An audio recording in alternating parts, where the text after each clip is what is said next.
ধুরন্ধর movie তো box office ফাটাইয়া ফেলাইছে, একদম সব রেকর্ড ভেঙে ফেলেছে। শাহরুখ খানের পাঠান, জওয়ান এর রেকর্ড ভেঙে ফেলেছে, পুষ্পার রেকর্ডও নাকি ভেঙে ফেলেছে।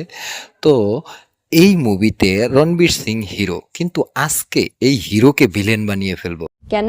এত প্রশ্ন করেন কেন? কেন কেন কেন? আপনাকে বলবো না কেন। বলো না শুনি। যাই হোক, অপুদির হাসি দেখে আমার মন গলে গেছে, তাই বলতেছি কেন।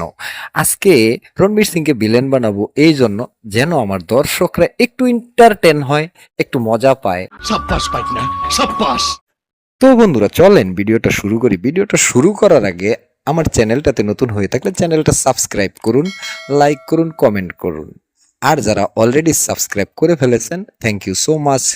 যাই হোক, ইন্ডিয়ান একটা সোলজার হলো রণবীর সিং। উনি ছদ্মবেশ নিয়ে পাকিস্তানে যায় এবং রেহমান ডাকাতের দলে অন্তর্ভুক্ত হয় এবং তার সাথে বিভিন্ন অপকর্ম করে। তওবা তওবা তওবা।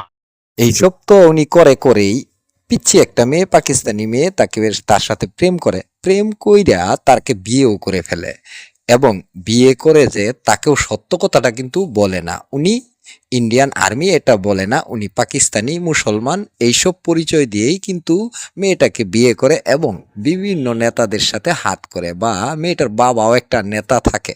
ছি ছি ছি ছি। এবং মুভি শেষে ধোঁকা দিয়ে রেহমান ডাকাতকে মেরে ফেলে।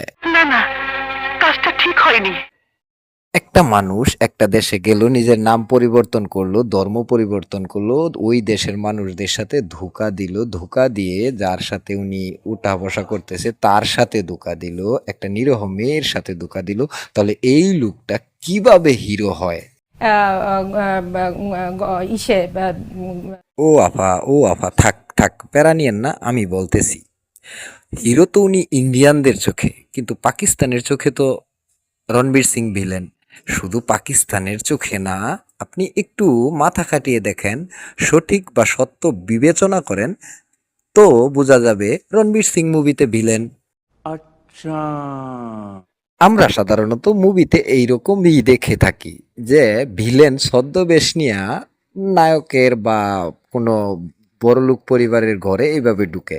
ঠিক তেমনটাই করেছে এবং শেষে রেহমান ডাকাতকে মারার পরও উনি ওইখানেও ধোঁকা দিতেছেন। নিজে মেরে ওই লাশকে নিয়ে হাসপাতালে গিয়ে জনগণকে উনি এটাই বুঝাইছেন যে উনি মারে নাই, অন্য কেউ মারছে। তাহলে বুঝেন উনি কত বড় ভিলেন। জানি না। আর ইন্ডিয়া তো এমন একটা দেশ, ইন্ডিয়ার সবচেয়ে খারাপ লোকটাও যদি পাকিস্তানকে একটা গালি দেয় তাহলে সে দেশপ্রেমিক।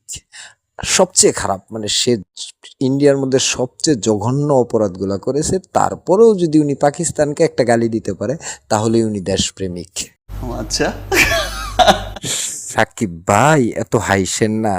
এই ডায়লগ বা এই ভিডিও যদি ইন্ডিয়ানরা দেখে তাদের রিয়েকশনটা কেমন হবে জানেন? ঠিক এই অনন্ত জলিল ভাইয়ের মতো।